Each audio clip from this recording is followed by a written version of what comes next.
एक शांत गांव का खेत जहां एक गाय चर रही है और एक बंदर उसके ऊपर पेड़ की शाखा पर बैठा है, फल नीचे फेंक रहा है। एक सूखे खेत के पास आग लग गई है।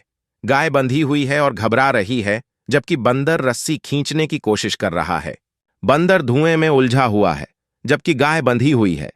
पुलिस अधिकारी और अग्निशमन कर्मी आग बुझाने वाले पाइप और बचाव उपकरणों के साथ घटनास्थल पर पहुंच रहे हैं। पुलिस बचाव दल गाय और बंदर को सुरक्षित स्थान पर ले जा रहा है। एक अधिकारी बंदर को धीरे से पकड़े हुए है, जबकि अन्य गाय को खोल रहे हैं। बचाव के बाद गाय और बंदर एक पेड़ के नीचे एक दूसरे के बगल में आराम कर रहे हैं। एक पुलिस अधिकारी उन्हें सहला रहा है।